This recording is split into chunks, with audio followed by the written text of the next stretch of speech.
Um, what's going on, people? Welcome to the Recipe Wish podcast, episode 55. I saw something on Twitter that popped me, man. I was reading the chat. Okay. Welcome to episode 55 of the Recipe Wish podcast, Thanksgiving edition, British edition, for better or for worse. I'm joined by Joe Hulbert, who's a special guest on Thursdays. Yeah. It might be one of your first Thursdays. No, the old At days least I did a lot, man. We done a lot in the old days. Yeah, Like, we did was too like, much. yeah, let's stream every day. Yeah. But yeah, like since we've like branded it properly, this is my first one, I think. I hear it pays well. Yeah, depends who you talk to. Well, I'm talking to you right now, Monty. How's it paid? I'll put in a few calls. It is a special edition. If there's one thing that everyone wants on Thanksgiving, it's to listen to three Brits discuss professional wrestling.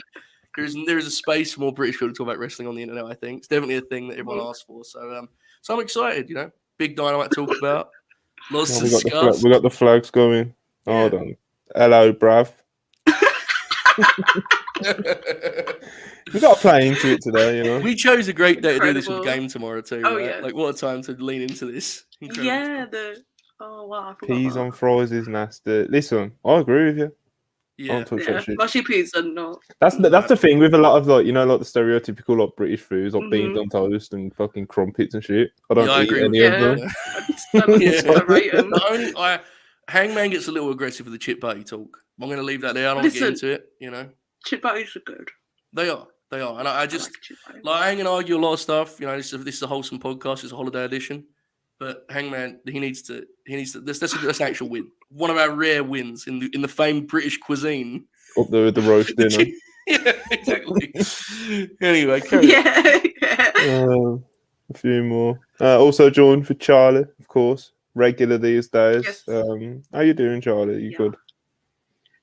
Yeah, I'm good. Just had a chill day, not really done anything. Got my nails done. That's about it. Tremendous stuff. We love the nails. We got a quick super chat. Happy Thanksgiving, lads and ladies, of course. Yeah, man. Happy Thanksgiving to everyone. Even though I'm not 100% sure what Thanksgiving is. Obviously, most of it's in the name, you know, but I don't know the story behind it. So the thing about you, Monty, is you're every day you remind me of what you're thankful for. You know, Monty, you don't know this about Monty, but off the screen, he's very, very sincere gentleman. He'll send me a list daily, always led by Cody Rhodes, right, Monty? Yeah. So for you, this is any old day. But, you know, our American friends, they like to make a day for it. What are we thankful for, that whole thing? So that's the idea, basically, man. But carry on. Do your thing. Host the show, you know?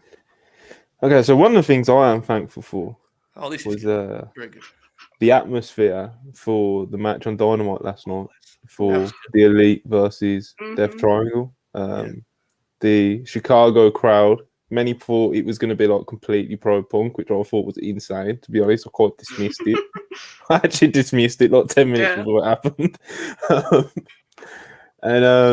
Yeah, man, Chicago. Well, it was a genuine split crowd. I thought, you know.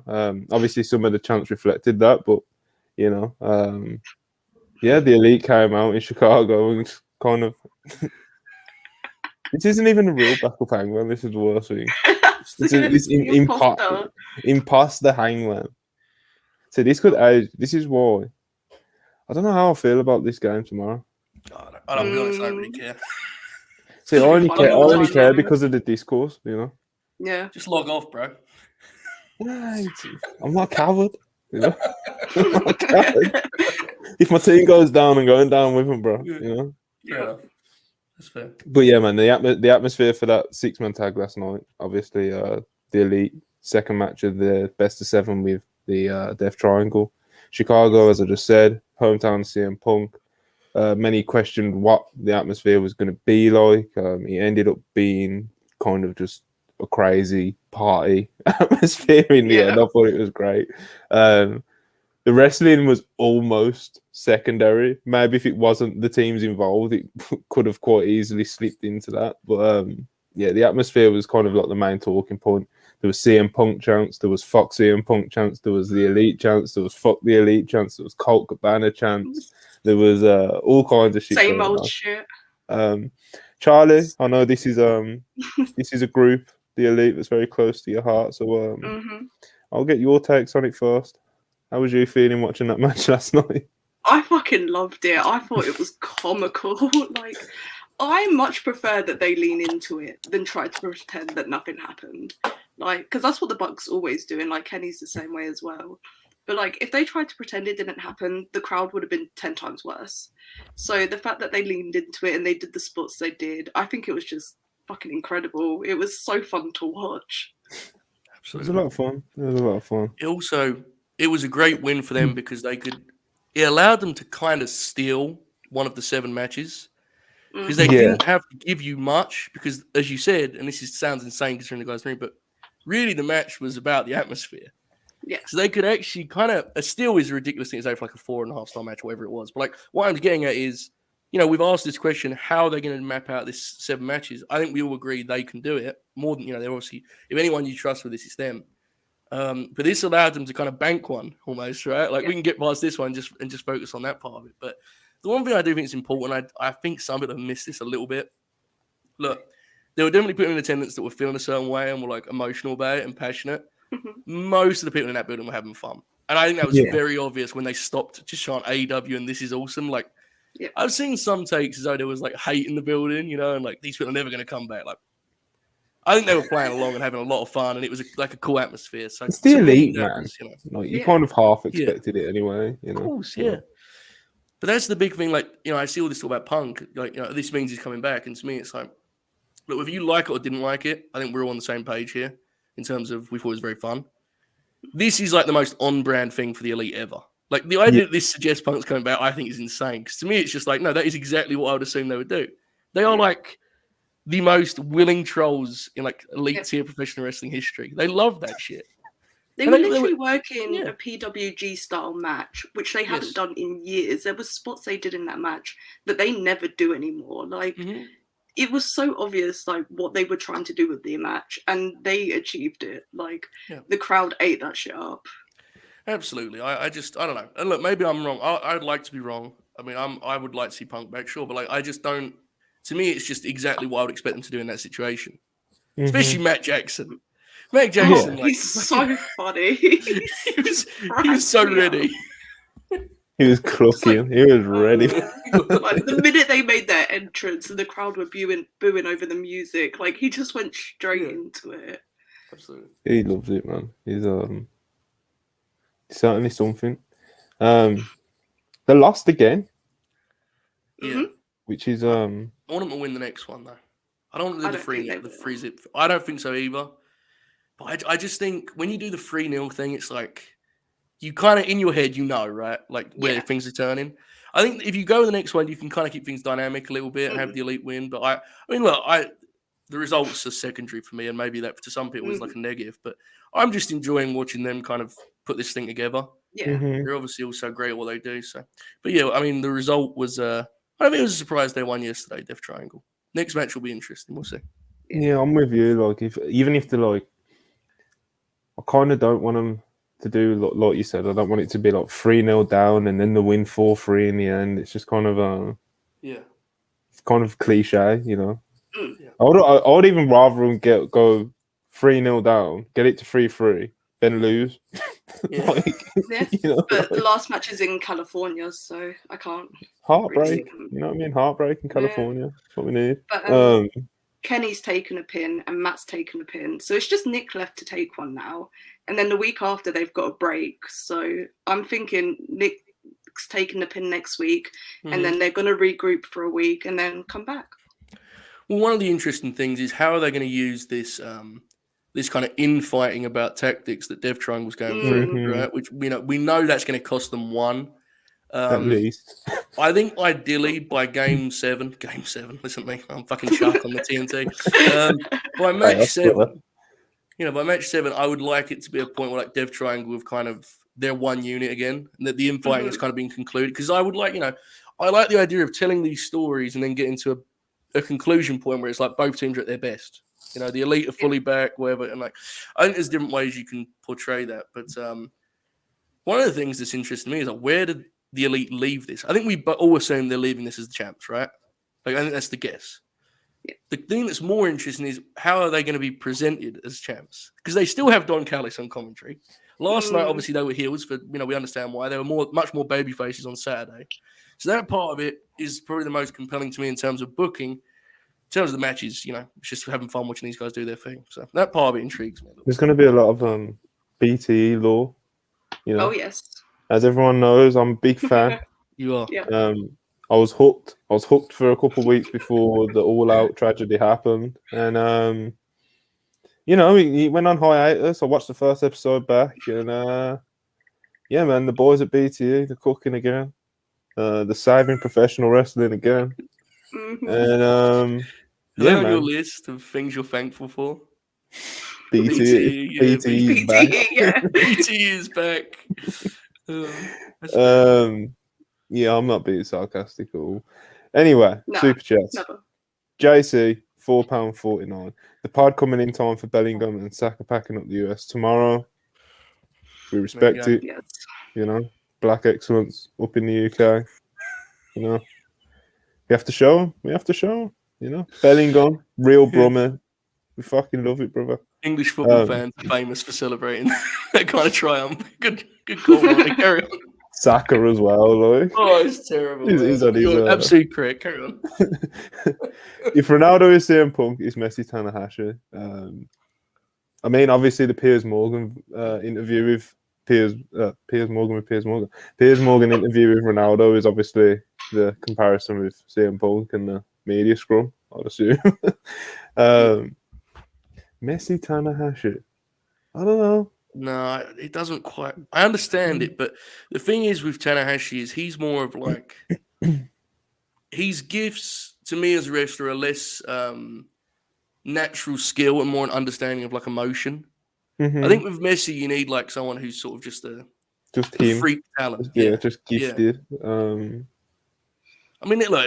sure I just put way too much thought into this fun comparison that Mad King sent us money to give, so I'm just going to stop talking now. Carry on. We appreciate you, Mad King. $2 super chat. Jamie Ross, head writer over at Res Purist. Hello, it's me, old British chum. Hello, mate. Appreciate you.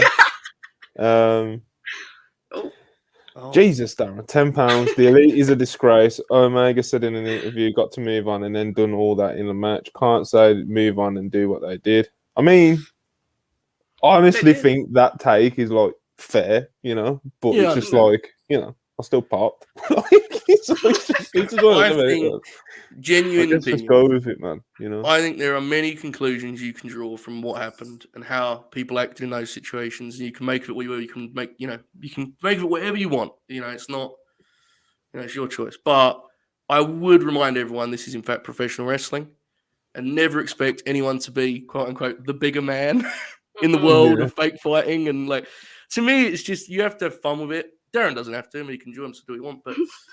But my personal read on it is that. It's like it's wrestling, man. I expected it, and I had fun watching it. So yeah, Sam, really. It's like like I said when I first pulled it up, it's like I completely the point to make is definitely like fair, but like at the same time, like I still popped in the moment, so it's just like take it with a pinch of salt, I guess. I'm here for the vibes. Yeah, man. Here for the vibes. Bam, $5 super chat. Appreciate you. Charlie, Monty, Joe, you are all awesome, but tomorrow we are enemies for 90 minutes. US Wrestle Pure is taking over. Keep all the great work, everyone. EVP, AO, flam emojis. We appreciate it, man. Obviously, tomorrow's war is another day, but we'll tackle that bridge when we get to it. But you're logging off, so you're hiding the cinema, bro. I'm watching the cinema. Phone off. Yeah. Jesus. I don't know why. I don't think anyone else is in there, but it sounds fun.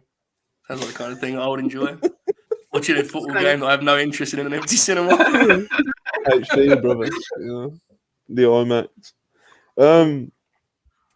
So, obviously, Joe, you probably made it a bit more clear than the rest of us that you don't think this means CM Punk's coming back.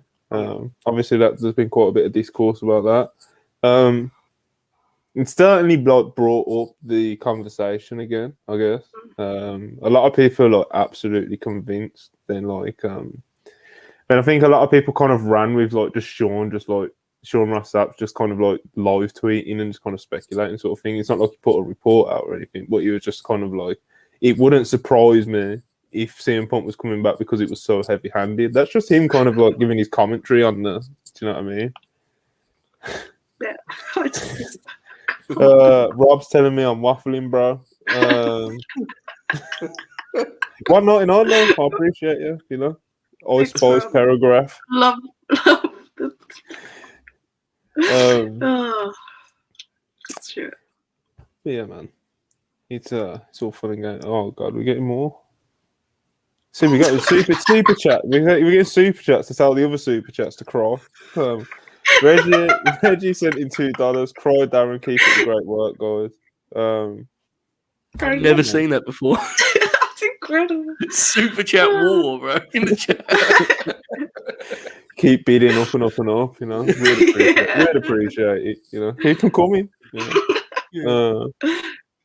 Darren's a good guy. Like I said, it was a very fair take. It's not like he was actually like going crazy. You know, I get it. Monty and I think, very much relate to being upset that CM Punk's not around. I completely understand it. No, bro. We've had our runs on that thing, right? Yeah, man. Believe it or not, I am also a CM Punk fan. I only shit on him because it pisses off Hangman. Well, that's very fair. Yeah, you know? I get it. I understand why people feel a certain way. You know, it's tough. Hangman's like shameless though, bro. Like, especially when you're in the group chats and stuff with him, it's just kind of like you just said, like me and you, like we love Punk and we definitely miss him being around and stuff. But like he'll do like, I don't know, man. Like I said, yesterday, 5 minutes into Dynamite, he messaged me because he was at work. He was like, "Is a CM Punk chance yet?" Like he gets so like, oh, he's so nasty. He loves it. Good old friend Regal. Of course, he shows up on the British podcast. Charlie, Joe, Montel. Happy American Thanksgiving, lads. USA versus England tomorrow. It's called soccer. Let's go USA. I'm one heck of a heel, aren't I? Tell my big muscular lawyer man I said hey. Someone screenshot this at AO. That's incredible. Oh, yeah, someone get this screenshot. Yeah, Pete. I want to see his reaction.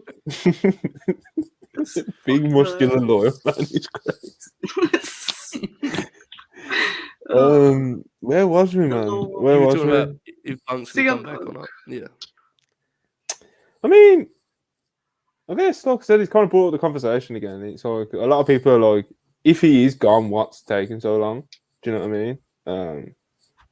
Because even reported recently, it was like he's still under contract, etc. So it's just kind of like, you can say, oh yeah, the no compete and all that, but bro, it's been months. You know what I mean? It's only been a couple months, bro. It's been long enough. Yeah, a couple of months, bro. If he's going, what takes so long? I get you. He's off the video game cover, and they are taking all of the shirts they sell in the buildings and like throwing those things out of the door on the website. Yeah. Like, I don't know, man. Like, maybe it's great work, and if the cult personality hits, no, will be happier than me. Well, maybe Hangman will. I'll be second or whatever, you know. Yeah, I don't really think it either. I just don't see it happening, man. I don't know. I just think there's questions to ask. What is taking so long? The amount of, what that buyout looks like, I would assume. Just fucking pay him. But even if he wants to wrestle somewhere else, that's the conflict, right? I would assume. No, but it's either like, all right, I'll release you, and there'll be like your standard fucking no compete of 30, 60, 90 days, whatever. Yeah. Yeah. And I'm not paying you out, or I'm paying you out for your full contract, but you are not wrestling for the next 2 years or whatever it is. So do you think the first option's on the table for Punk? Because I don't know if Tony would be willing to release him from his contract like anyway. Well, get him back in, honest, then. I don't. Do you know what I mean? Get him back in, then. It's a choice he has to make, though. That's my thing. Like, I understand as a promoter, like, it's probably, and I'm sure there's a bunch of like paperwork and lawyer stuff that I wouldn't know about. But 2 months. It's like when WWE are just chopping guys, fucking like that. You know what I mean? It's like I said, it's taking so long, and it's just like I don't get it. No. Peach has got a reply from AO. Yes. Very fair reply. Yeah, understandable. Yeah.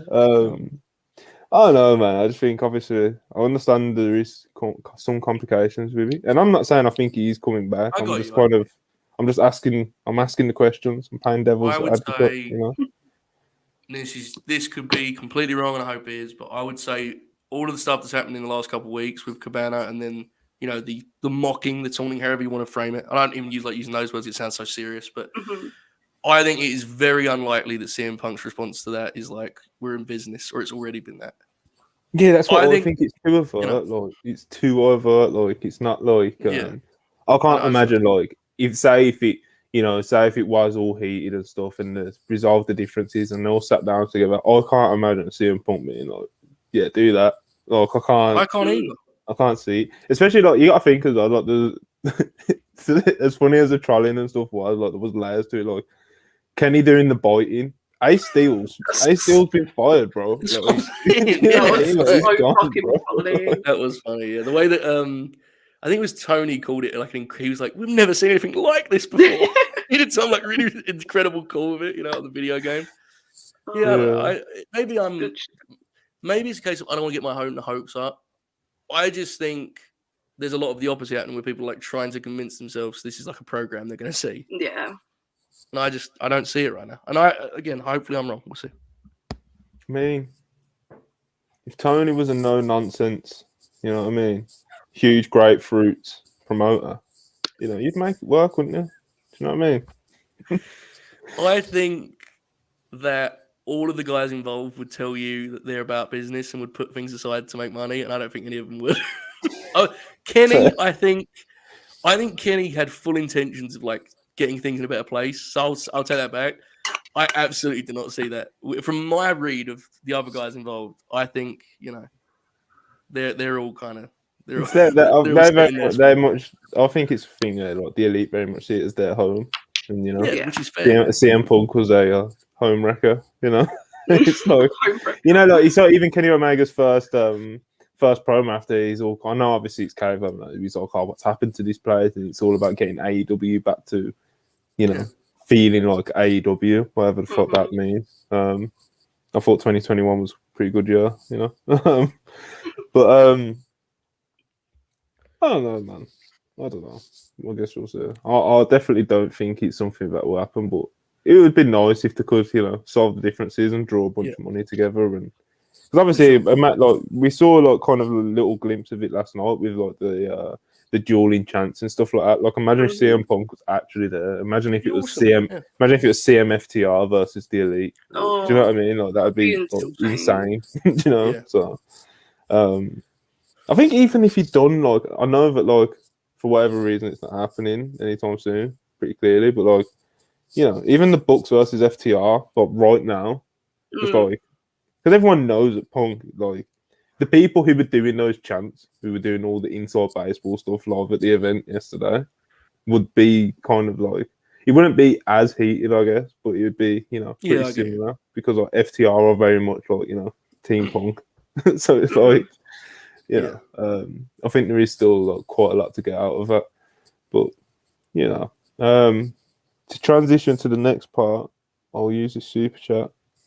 Mad King 199, appreciate you. Ishii, most consistent wrestler ever. Obviously, he was on the Dynamite main event last night with Chris Jericho for the Ring of Honor World title, and I think I was expecting it to be a good match because like it's Ishii like on a big stage, and he's going to have an Ishii match, of course. But it even exceeded those expectations. Like, obviously, the big talking point was like Jericho's chest just started pouring blood. It's fucking great. But so fucking good. Yeah, man. Jericho went out there and he did, like Joe was saying before we went live, he went out there and he did the Ishii match. And obviously, Joe, I'll let you get more into that point. You know what I mean? Well, I just, Jericho is such an interesting wrestler at this point in his career because you can see the effects of that long career and that grueling career physically in terms of how he moves in there. Mm-hmm. But he's still got it here. And more than anything, he has such a, honestly, I think unparalleled willingness to try things and do other people's thing, and like he has like a passion for that kind of wrestling philosophy and variety that I think is actually his like greatest strength at this point. You know, like the idea that he would, as a guy who 20 years ago was beating The Rock and Stone Cold Steve Austin, he's like, fuck man, sign me up for a G1 match with Tomohiro Ishii. You know, like that's, I think you can take for granted how insane that is. Like he's mentally is his kind of biggest strength in that. So, like he's so willing. It was an Ishii match, and Ishii is unbelievable to the point he probably is the most consistent wrestler of the last, I would say 10 years is when like the kind of wider wrestling world has had an awareness of him, right? His performances in the G1 are famous, obviously. But while he's the driving force, what makes the match such a spectacle is you're plugging in 2022 Chris Jericho. And he looked like, and this is, I mean, this is a compliment like to the match. At times, he looked like he was going to collapse in there. He was in so much pain. Like he looked in agony. And I don't know if he was selling what, in the ad break, he was throwing shots with like 10%.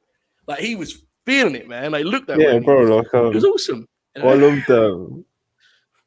It's like you can call it selling, you know, but you know when brother was in pain, like you know, like how they immediately started with the slaps, you know, slapping each other in the face. But I can't remember how Ishii gets Jericho down, but then he gives him that kick in the back. And you can just see it on Jericho's face. Oh, yeah, to the window.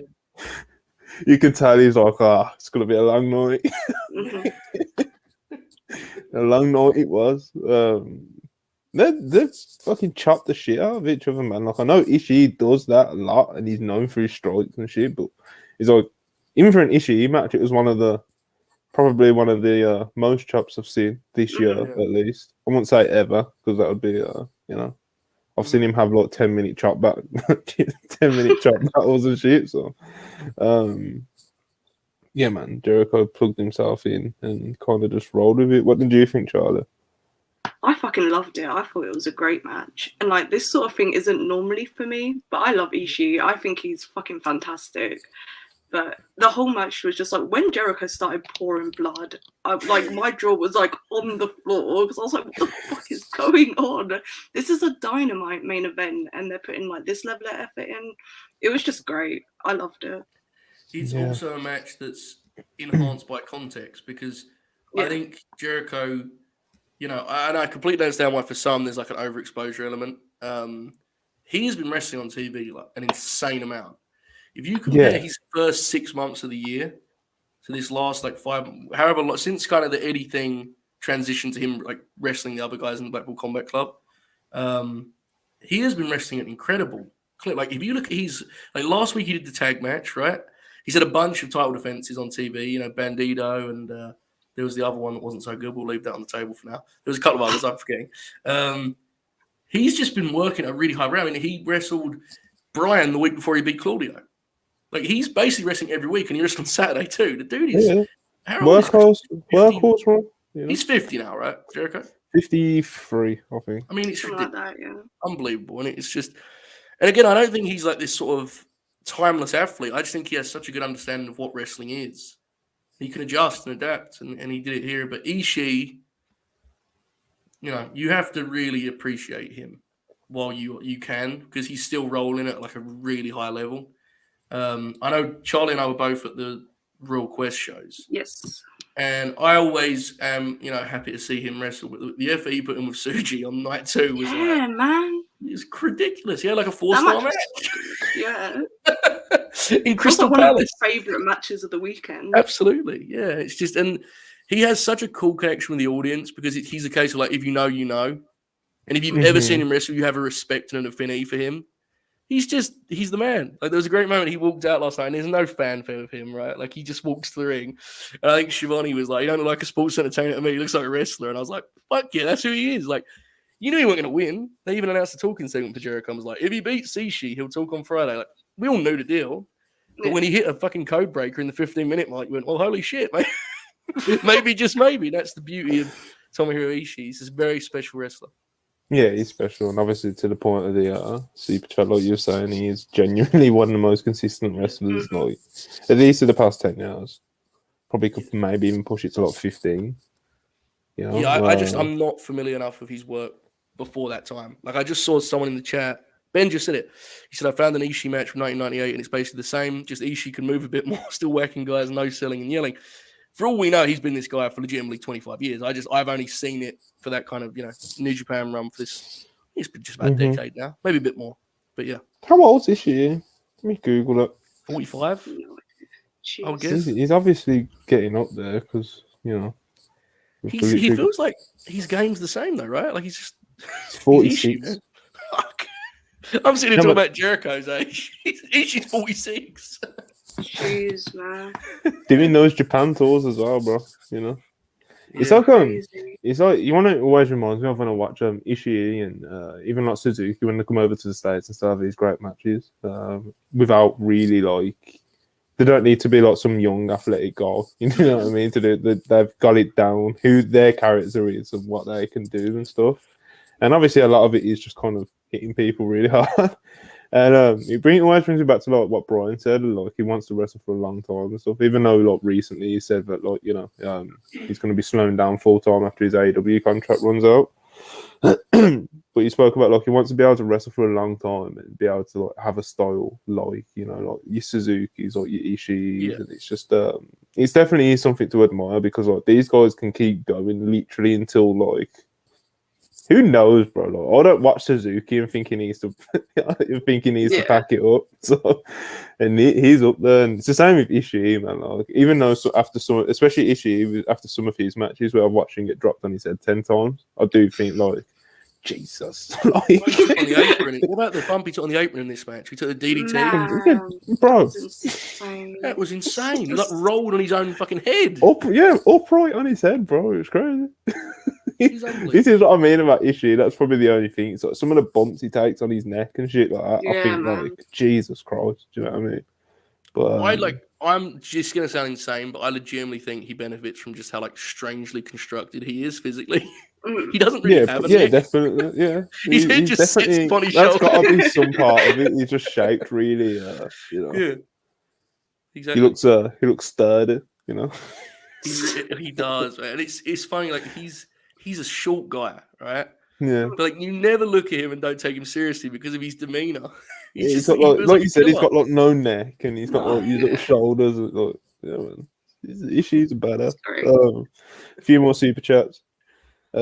Dream 199. AEW was AEW feeling before all the Brett tributes. Oh, come on. Thanks, Dream. Brett was a good wrestler, I've heard that. Side wrestle 499, appreciate If CM Punk doesn't return to AEW, but he still wants to wrestle, is a WWE return in 2023 possible? Because I don't see him going to New Japan or Impact. Of course, that would be the place, I don't think it's much of a report to say that like people have heard that Triple H would definitely be like open to the idea. Because it's. I think even Vince would if he was still around. Do you know what I mean? Like, just be honest. Like CM Punk is a big star and he's going to make money wherever he is. That's obviously always going to be something to consider. Whether they can agree to something where he actually comes in is obviously a completely different thing. But I think there would definitely be a conversation if it is an option, depending on compete, buyouts, blah blah blah. So. I think of it though, New Japan and Impact, like throw those out the window. I think there's no way.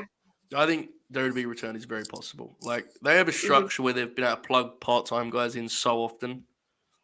It would not be a challenge for them to let's find 4 matches a year for Punk, And I totally get what reaction that would get, and like I understand why it's a big thing now. Everyone has ended up going back to that fucking place. Like it would not surprise me at all, and especially because it's the most Triple H move ever because he can be babyface in public, right? And be like, look at this bridge I just rebuilt. Like that's the shit he loves. So I don't know. I personally think it's very possible. All those things always get kind of like played up more until like they happen as well. It's like something I've seen a lot of people be like, "Oh, how can CM Punk go back on his morals and the things he said and go back to the WWE?" But like, bro, as soon as he's in that ring with Roman Reigns, I don't give a fuck. Like, as soon as he's face to face with Roman Reigns or fucking John Cena again or something, like, I don't give a shit, bro. Like, I don't care what he said in 2011 when he was cross-legged at the top of the ramp. I don't care about any of that shit, bro. I don't care what he said at the media scrum while eating cupcakes. I don't care about any of it. So, if there's money to be made, there's money to be made. He's still, obviously what are we doing here? Who is this? Oh. This is a part. British pig. Hey! Oh my God. We're going to get an accent? Hello. Jesus. How's it going? What, This this is softer it's than normal. bloody late, isn't it? What did you think of Dynamite last night, Parker? Dynamite, I loved it. It was so good. I loved. I thought the trios match between the Triangle and the Elite was so good. I loved it. It was so entertaining, and all the CM Punk references were so funny. I thought it was so great. It was so great. I loved it. Sound like me right now. That's exactly what I said. Well, I don't plan on staying long. I'm sorry. I would, but I'm on vacation. I'm in. Who put you up to this? Where do you vacation to? I'm in the south of France, and I'm with my family. Beautiful country. I'm in Malta. And yeah. My God. How are you guys? Very good. This systematic breakdown of the Brits is incredible. I feel targeted in some ways. We all do, right? What do you mean? I'm one of you. We're all Brexit, right? Yeah, exactly. Let's get into that. That's a good idea. It's always good to see Parker, All right. Well, I think I'm going to tag off. I really wish I could stay, but I did want to hop on and support my. He just wanted to hop on and pop himself. Yeah, exactly. You know how it works. We get it. Oh yeah. Oh, you know what? I should have said. This. That's my. Oh, see, me showing up. Thank you so much, Regal. You cute little sausage. Thank you for donating. I appreciate it. All right. Well, I'm gonna let you guys get back to it. But in an American sense, happy Thanksgiving. Happy Thanksgiving, Parker. Happy Thanksgiving. Legend. But I hope you guys have a great rest of your pod. Enjoy, guys. Appreciate it, bro. My goodness, one of the greats, huh? One of the greats, That's the first time I've actually been on screen with him. He's the man. We all love him, It's Everyone does, yeah. Yeah, that's the worrying thing, Yeah. You gotta wonder what he's up to. Everyone likes him a little bit too much. I agree, yeah. That's what I tell myself. It's got to be up to something. We do love Parker, obviously. Catch him every Tuesday. Dumb Guys Live. He hosts over there. That's more of our if you're sick of hearing people talk about AEW and WWE all the time, they talk more about your Joshi's, Puro, the draft show that they done on Tuesday. Just gone was great. I've had music with him. Whole deal. Tremendous stuff. I love it. Monty, you know me with draft content, brother. I'm ready to go. It was really great. Really good. Is drafts the way they pull you in? Like it's actually going to be a thing that happens, and really it's just a list. That's right. Jamie was talking about you talk about who's going to draw what and stuff. I think Jamie had like a Hoss sort of like grouping on his roster, and he was talking about it. And I was like, well, fuck, this sounds like a good time when we're getting this territory up and running now. Yeah, man. We got a few super chats. $10, Ibrahim and Young. The real one. $10. Love heart. Hey, hang on. Sending love back. Happy Thanksgiving, brother. Hope you're having a good one. Happy Thanksgiving. Mad King 199. Ishi Shibata G1, one of the greatest matches ever. Factual. Yes. That's one knows what it says. It does what it says on the tin. Yeah, it's unbelievable. So if you haven't seen that and you're wondering what that might look like, yes. The crowd reaction to that is check it out. It's with me forever. Beast. Absolutely. Here we got a regular who we immensely appreciate, the custodian, Brian Pillman Jr. $4.99. Hey guys, been busy all day. Thanksgiving to me means dishwashing all day. Anyways, keeps up the good work and remember to hashtag keep it clean. We're always hashtag keeping it clean. You know, you're a big part of the community, and you know, make sure we get you that screen time. We'll leave you up for a couple minutes. Backup Hangman's getting booed, even though he's not. It's my favourite bit. He really is a good heel, you know. We should draw some money with him sometimes, you know. Yeah, I bet Ricky Starks wishes in that tournament for him.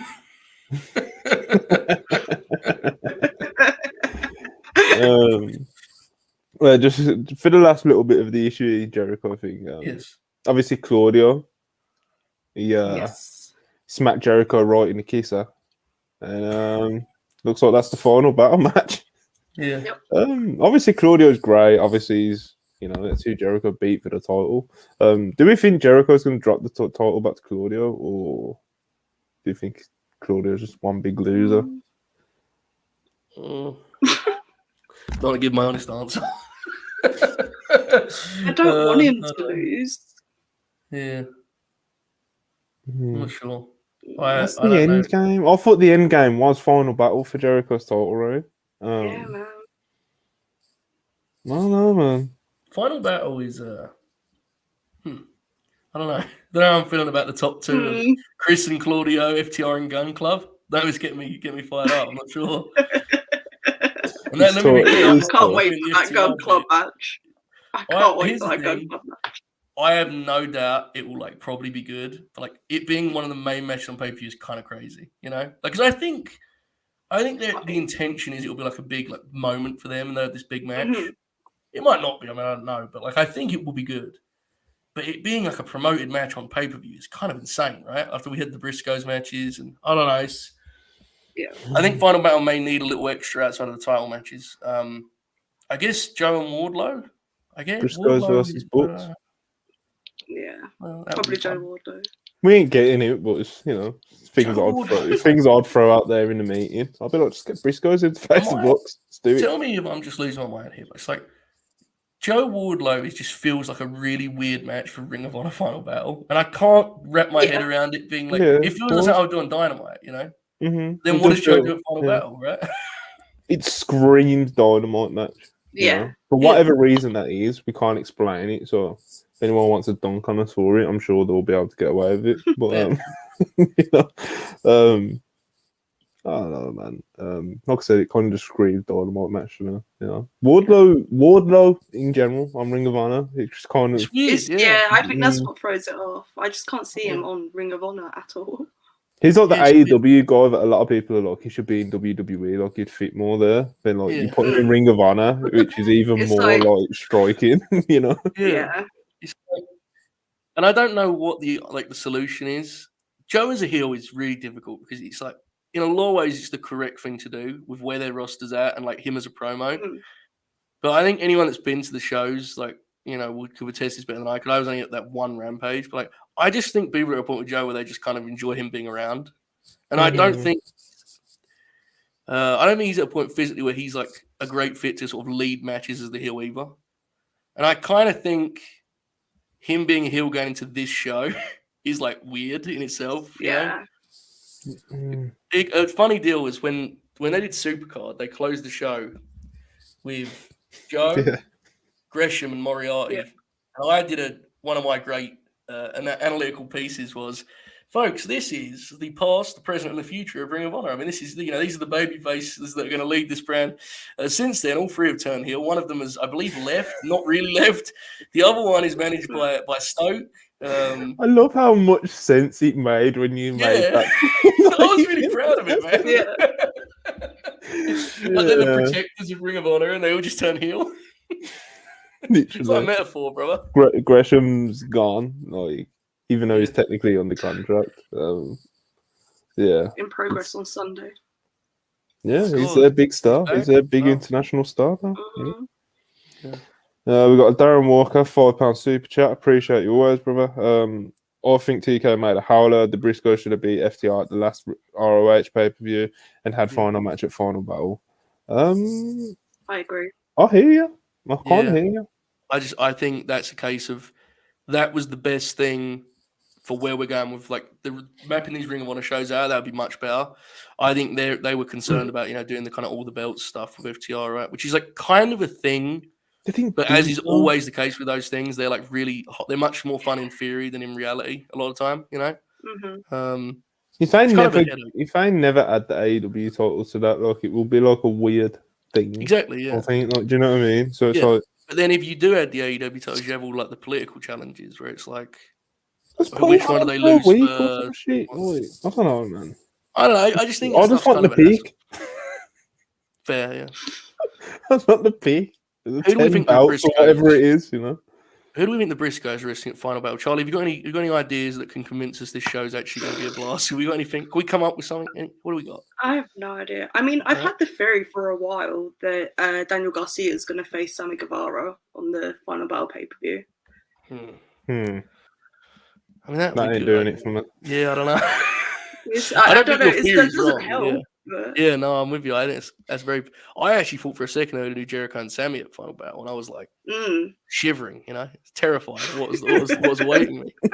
Imagine if he just gets added to this as well. Imagine if he just gets added to the Claudio match as well. Oh my god! Take the pin, man.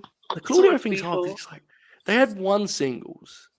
And I guess they haven't interacted for that long in a vacuum, but the problem is it's the whole Blackpool Combat Club web. Yeah. Right? Like it's been going on for so long. It's just Jericho loves his long feuds, bro. He does. Yeah. It is what it is, man. He likes to tell a story. Let's tell multiple stories. Multiple chapters. And We're on that book 4 at this point. Like, come on. This bit where Ian explains he's actually the greatest Ring of Honor champ because he's faced the most former Ring of Honor champs. It's like insane. Like an insane piece of analysis. That's even worse than the Moriarty bit. It's like incredible. Like when some of the best Ring of Honor champs were on their run, there hadn't been 4 former champs. Yeah, literally. Not literally. It's incredible. It's got a big job. Back up Hangman. Beginning to feel that TK should scrap the ROH 2.0 experiment and JAS versus BC looks to be going up to Revolution. I fucking hope not. I really hope not. I can't do another fucking, what is that, 2-3 months or something? It's like March 5th Revolution, so that's like 4 months. No way. No way. We can't do 4 months, man. I need to see agendas on the timeline to do that shit. Yeah. Need them loud. Start bullying TK more. It worked to get the fucking belt taken off of Rosa. It does feel like that kind of work, when you rally up the troops on Twitter.com. Well, he's very aware of what's happening. So, of course it works. He's reading it.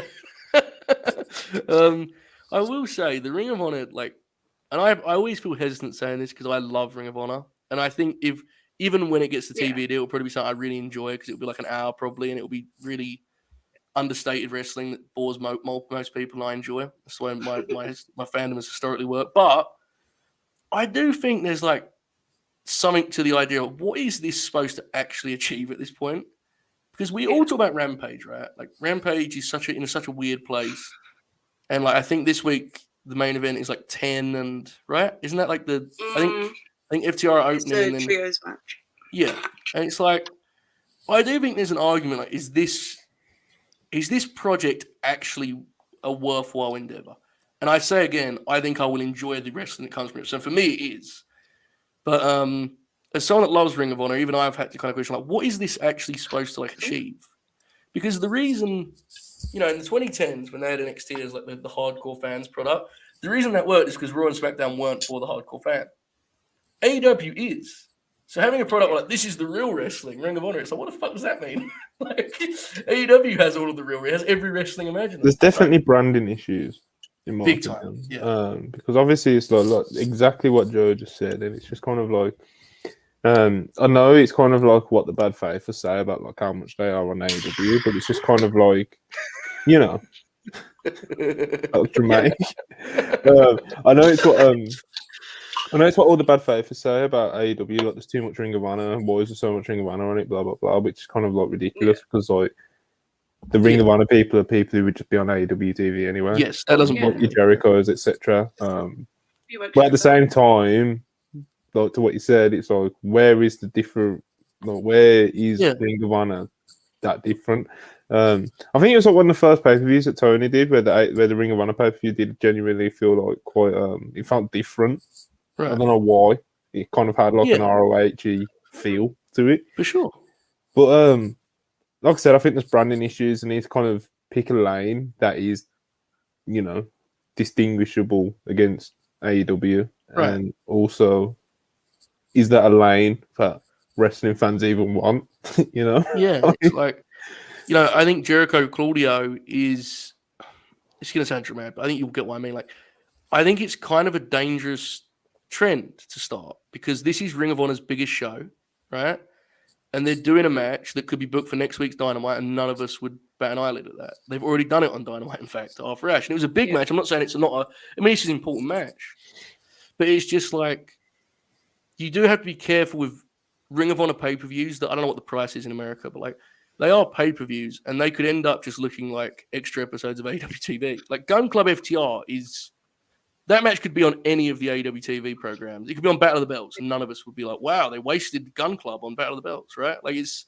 Yeah. And hopefully TV helps with that. This is very early stages, so I'm not saying it's like a damning situation or anything, but it's going to be challenging, I think. We'll see. Yeah. And this is like, it's not even ROH, which is very fair, I think. Like, other than the name that's like on the flyers and stuff. It's AEW downloadable content for Jericho to have more space to man spread his Jericho-verse idea and be a place to toss FTR to and abandon. I mean, that's very blunt way of putting it. Man. See, this way that he gets his hot takes off in the live chat, so like, you know what I mean? But like, you know, the group chat, the live chat can still throw tomatoes at him if they want to. We got a $4.99 super chat of Parker saying holiday, not vacation. Which is appreciate the clarification. We appreciate Parker. So yeah, man. I don't know, man. It's a weird thing, and obviously Tony done his. I think it was either in the media scrum or like at some point in the past couple of weeks. Tony said that, you know, he could easily just throw Ring of Honor on YouTube, but he wants better for him, and he's holding up for a TV deal. So you'd assume that like he's pretty confident that he's landed or he's going to land that ROH TV deal, but it's like. Yeah. Where is it, and what is ROH going to be when you've got it? You know, because I want to know. Because I was fired up when he saved Ring of Honor from, like, you know, the jaws of death. And now I'm just kind of like, well, you know, it's tough, man. It's tough. I also don't know, like, what, like, for Ring of Honor, it works best if it has like a clear roster. That's fair. That is fair, actually. We was a bit lenient with him then. You know what I mean? If he wants to get any more takes off, he can send us $1. Ring of Honor as its own brand would benefit from having its own roster, right? Because otherwise it's just guys you can see on AEW. But do we think, like, is Tony at a point with his roster where he's like, yeah, Claudio can just be a Ring of Honor guy? Nah, man. I think it should be like... I think it genuinely should be like AEW's Black and Gold NXT. In the sense of like, you know, you can build up some younger talent there, and it is kind of like you can even call it fucking a developmental. Fuck it, do you know what I mean? Yeah. Even with all the connotations that comes with, probably best not to be honest. But whatever, you know, like even if you bring in like a Bandido or someone, like you can put them there and like really make a big star of them. Then you bring him into AEW after he's been, you know what I mean, pushed on AEW Ring of Honor and not because obviously he's already been Ring of Honor World Champion, so I don't know, man. Like I said, I'd like it to kind of be that sort of thing. Like a blend between like developmental and somewhere where someone who is really talented and hasn't really been like properly introduced to the American audience to actually like get a connection with the audience, get over, etc., with kind of the AEW audience, or at least the hardcore AEW audience. But I don't know. At the end of that, I don't know. So let's go with that for a second, though. So then, who are your top guys on that brand? And are they on AEW TV still, or are they exclusive? Bandido, right? And I'd do kind of what I just said with him, and I'd really get him over as like a top guy, and I'd get him onto AEW, so he's like even more over. your Lee Moriarty's. He would be someone I'd be actively like spending a lot of time and trying to build up and get to where I think he can get to. Because like when you think of like the young, good in ring guys in AEW, you've got Garcia, you've got Yuta, you've got X, you've got Y, you've got Z. Like, and it feels like Lee Moriarty kind of feels like lost in the shuffle within all that, and he's kind of been thrown into the firm and turned heel, and it's just kind of like if he had like the space to be the Daniel Garcia of Ring of Honor, do you know what I mean? Yeah. And kind of do stuff like that and do like projects with people that I think can get there, but haven't quite got the room to do it for. You know, it can be something a bit more focused for guys that aren't your Jerichos, your Moxleys, your MJFs of the world. So I don't know what the audience is for that show, and I don't mean that as a slight on the talent, but like we all know how great Bandito is, and that's a good one. Takesha's great, but it's like if they're like the centerpieces of that show, I don't know what that is as like a commodity. And that's not a knock on them. It's just like, you know, in terms of like name value, what are you selling then? Like, it's a developmental show. And it's like NXT, Black and Gold NXT had a lot of star power relative to what we just talked about. Yeah. You know, the height of NXT Black and Gold, there was like guys that have been on TV quite a lot. Not many of them, but there was a couple. Yeah, I just don't know. Again, and this is not saying that what you just pitched isn't good or logical.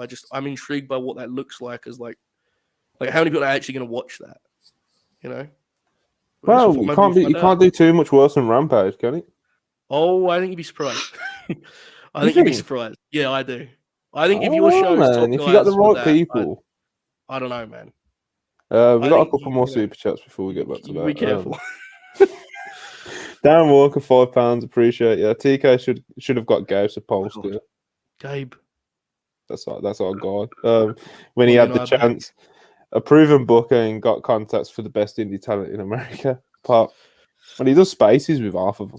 So he schedules it when Dynamite's on, and it pops me every time. He's like, "We'll do it around 8 p.m. Eastern on Wednesdays." I'm like, "Oh, good idea." I'm sure that's in the demo. $5 from Ben Dixon. To differentiate Ring of Honor from AEW, the thing to do would be a studio type show. That's cool. Which is the least Ring of Honor thing possible. Fair. Yeah. Maybe they should just book it in shitty gyms, like they used to. You know, just get the aesthetic back. Get the aesthetic back. Yeah, I think we'll have fun with it regardless. So we'll see. We'll let it play out, right? We have to. It's not like it, you know.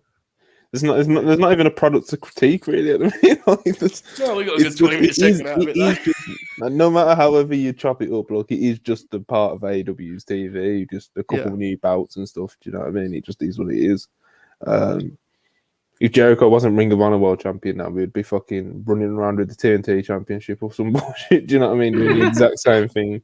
So, or the All Atlantic or whatever. Do you know what I mean? Oh god. Could you imagine the beats and the trademarks that would come out of all Atlantic Jericho? Him taking it on the cruise ship would actually be quite fucking comical. Yeah, that'd be good. He'd have a lot of ideas.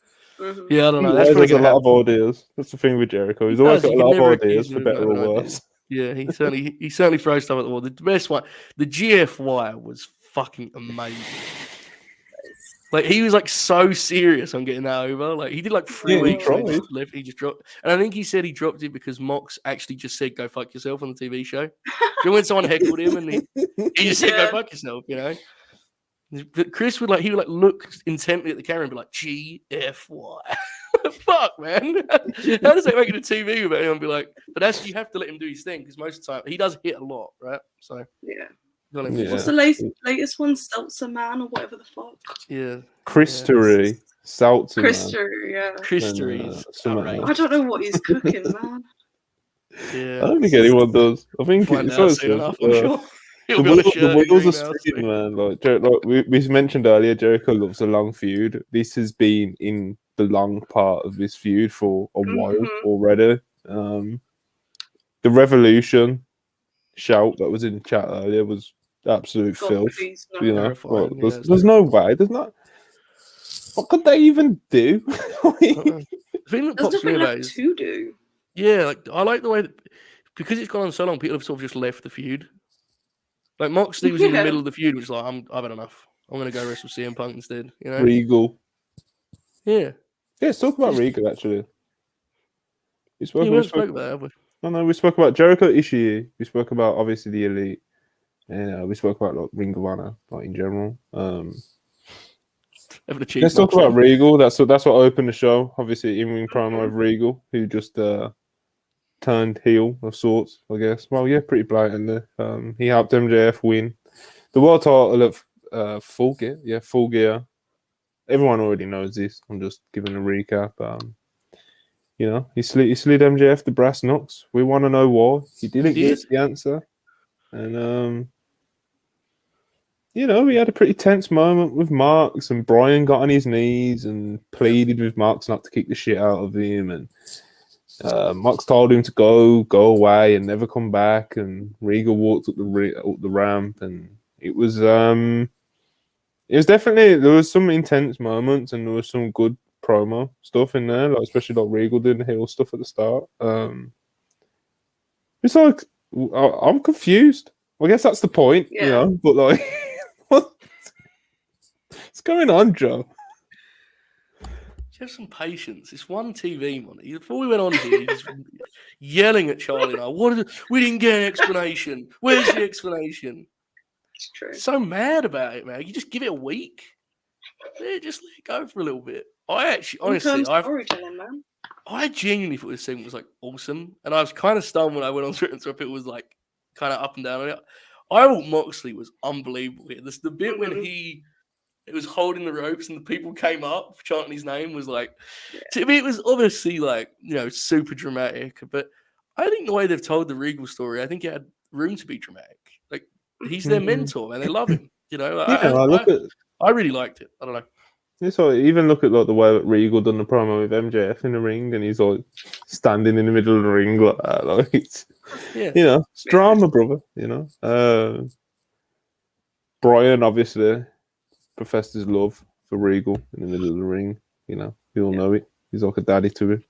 I wonder how things. No, are we gonna get like a Brian Marks? No, what is Regal gonna come back with MJF next week? Or, I guess these are the right questions that you'd want your fans asking. You know, if you totally can't, I guess. Yeah, I'm interested to see where this goes. I guess. But it's interesting because it's like, are we going to just get Marks and MJF again at some point? No, it's going to be Danielson. Because I don't know. Danielson wants to be a heel, you know. Charlie, where did you stand on this segment? I'm intrigued. Monty and I seem to watch different things. What did you think of it? I loved it, but I'm a big Mox fan, so there was no doubt in my mind that I was going to love this anyways. I think it's actually like breathed a lot of new life into Mox's character, because I don't know if you'd heard Hangman going on his rants about how Mox's character's gotten stale or whatever the fuck he was talking about. But like after this segment, I was just like, yeah, I can kind of see where he was coming from actually, because of it just feels like there's more to it now. When obviously there is. Regal did the heel turn in that, but I am very interested to see where it goes and whether Regal actually aligns with MJF or if he was just like doing. I don't know. Like just got to tune in next week, which I guess was the goal. Yeah, I think AEW does a lot of things well. I think sometimes they fail to give the audience like a hook. And I'm not saying this is like, you know, this incredible cliffhanger. Like, well, I think we can all kind of figure it out, you know, roughly enough. But there is like interest there, right? And we want to know what's going to like with Brian. And I think Brian, every day that dude can't work heel, he's mad about it. I think he just wants to be a piece of shit in there. That's what he enjoys. So I think that's what you're going to get. I will say, and I actually was very much, you know. So that's where that came from. Well, you seeing that in the chat? I'm not putting that dickhead on the screen now. Not you, backup Hangman, just the guy you're talking about. To Hangman's point, like I do think there was something too where Moxley was at, where I think he had kind of his dynamic with Regal, as fun as it was to see them together, there wasn't much you could actually do with it, right? Like because nothing there. Yeah, because like Moxley's supposed to be like a rebel and a wild man who can't be tamed, and it's like Regal's the gentleman. It was a weird TV dynamic. I enjoyed it. I think him kind of wrestling with his emotions in terms of what he thinks of Regal, what he knows of Regal, which is that, let's remember, their friendship is formed in like a hateful feud. You know, Yeah. I think it's very compelling. I think Brian as a heel, I would like to see some follow up as soon as possible with Utah, because I missed a couple of weeks when I was away. Like I didn't. But from my vantage point, it feels like Utah had the big segment where he like give Brian shit, and then it's kind of disappeared to me. I don't. Yeah, like, has he been nothing's on since happened. He fades in and out of the feud, man. I Yeah. find it really Yeah. weird. But a lot of them do. It's like we've got a super chat. I think is it off Ben? Yeah, Ben. King left the feud that he started. True. Pop. Yeah. Max has That's left the true. feud. Garcia left the feud. Dragon talking about retiring. Feud going I well. will say the Garcia thing does bum me out, because I love Garcia, and him just being like out there with Hager was like, fuck, man. Like he feels like he's gone from being the most important guy in the story to like way back to where he started. It's weird. Yeah. Yeah, when That he won one's the weird pure and you- title in his hometown, like that felt like a real moment, like Yeah, it's genuinely. weird. I don't know. Hmm. I don't know. I ain't got the Hopefully, there's a answers. cool match at Final Battle. The thing with Reed, like, obviously you alluded to like Brian wants to be a heel and stuff. It's like there was moments in that promo last night where I was just waiting for Brian to just turn. Yeah. Yeah. Genuinely. We Like, know the idea though. Like, the audience was trying bullshit, right? Like the Yeah. audience has cheered for Brian for the last few months, knowing he's an asshole. That's his character. yeah. You know, Yeah. so like when he's talk, you know he's being honest, but you don't trust his intentions at all because he's an asshole. You know? Like, that's who Brian. That's who he is in pretty much. AEW. So like, he came in as a babyface, and within like a month was being a prick. Like, Yeah, I that's, think he really enjoys it, you know. Yeah. It's like he done the Omega stuff because obviously I can imagine like, why would you turn that down, you know? Yeah. But you as soon as you come into a company, you're wrestling Omega in front Yeah. of 20,000 people. Sweet, you know. so great, Yeah. wasn't it? Yeah, it was amazing. One of the best bits of business they've ever done, like comfortably. Hmm. Yeah, I'm being asked why I'm bald. I'm not bald. he's not old. Yeah, I'm not bald. I'm not bald. Yeah. Or just you know, hat hair, messy hair in general. Still felt I remember we did a team meeting once, Monty and I, which are always very productive. He showed up with no hat, and I was like, "Wait, what?" That's what I mean. I wear hats that often now, but if I just showed up on a podcast without a hat, people would be like, "Oh my The whole god!" chat It's just would like, be yeah, about it, it's just yeah. like, oh, whatever. I'm a hat Yeah. guy, man. It's just the way it is. Hitting me with the ricochet bars. Crazy.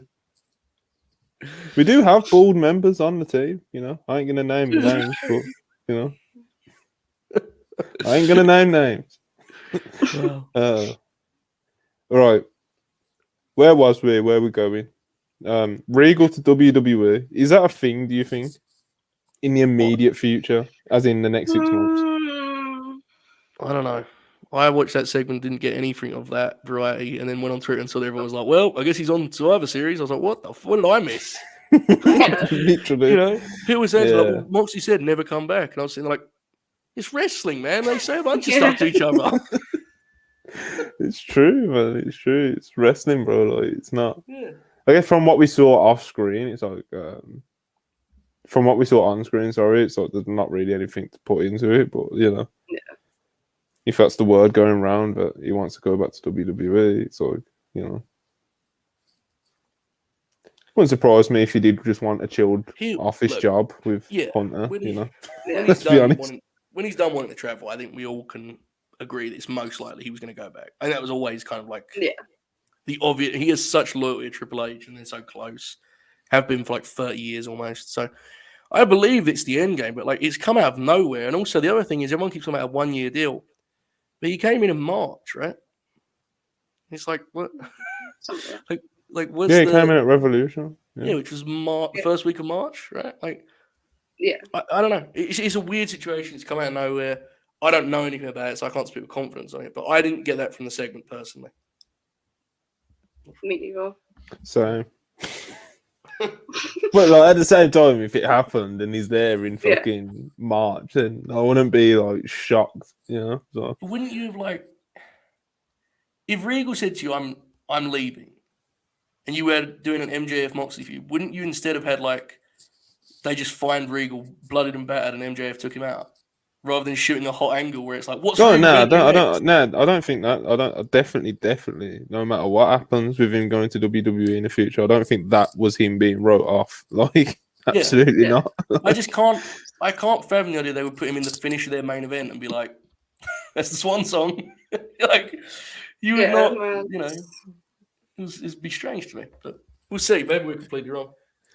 Yeah, peculiar. The whole Regal thing, I guess there's a lot of interest around it on screen, off screen, I guess. Well, there has been the past day or so. Right, we'll go with House of Black next. House of Black, the back. They attack some people. Yeah, man. Obviously, Malachi was having some issues with, asking for his release and saying he wasn't asking for his release and he was coming back and he was having time off and this and that and that. But he's back now. He's back.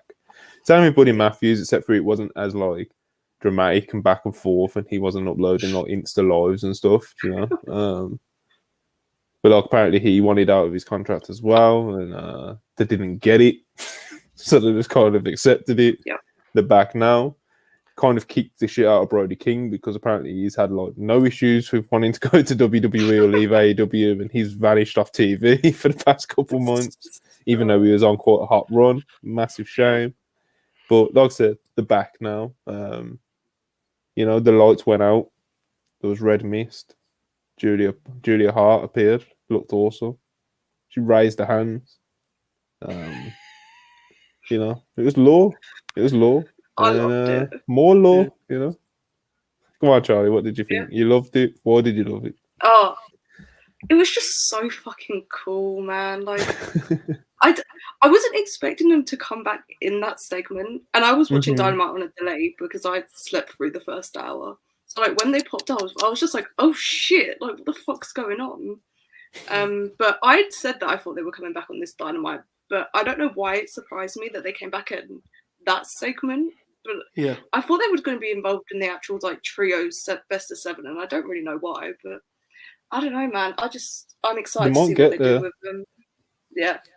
The one detail of it that was really good was like on Saturday, Danhausen was like serious Danhausen, whatever that means. So when the lights went out, like Manny and I were watching live, and we legitimately thought that like Danhausen was getting a lights out spot. Yeah. So it threw you off, right? And then when you saw Julia, they set up like I'm not a big fan of the Law, but I think on an objective level, they're like all awesome wrestlers. Especially, and I don't even mean it's a dumb comment, but like I love the like meathead energy of Buddy and Brody. Yeah. Like Malachi tries to have like real matches of like selling and shit like some sort of nerd, but like the other guys just sort of whack fellas. Did you see the way that Buddy was spraying people around last night?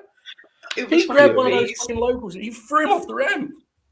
Yeah, I like it when Buddy goes full meathead because there has been points in his AEW run, especially under the House Black, where like especially as a heel, he's kind of been like he's been doing slowed it down, slowed it down a bit and shit, and it's just kind of like I want to see Buddy go full meathead, taking dumb bumps like he was on 205, and just going 100% and doing his fake V triggers and shit. Like he's what really makes me laugh with Buddy Matthews is like when people who aren't into him call him like fake Kenny Omega. Like that's not really that much of a dunk. Like no. Kenny Omega is legitimately like one of the best wrestlers of his generation. Like, yeah. If someone's doing cosplay of him, like to me, Buddy's offense is just like a piece of it. I enjoy Buddy's way, as you mentioned, the way he bumps for people. Not that Kenny doesn't, don't wrong. Like he takes everything on his head. It's insane. Insane. So yeah, I'm looking forward to it. I think they tried to establish at the end there, like the idea that Brody and Buddy are going to be the team, and Malachi is going to be the thing, which I think was what we all kind of wanted, and they never really did that, right? Like they were never that way. Yeah. They're very talented. Like I think, and I'd say this is purely guesswork. Obviously, I don't know the man. I think Malachi's creative instincts can be questionable, inconsistent.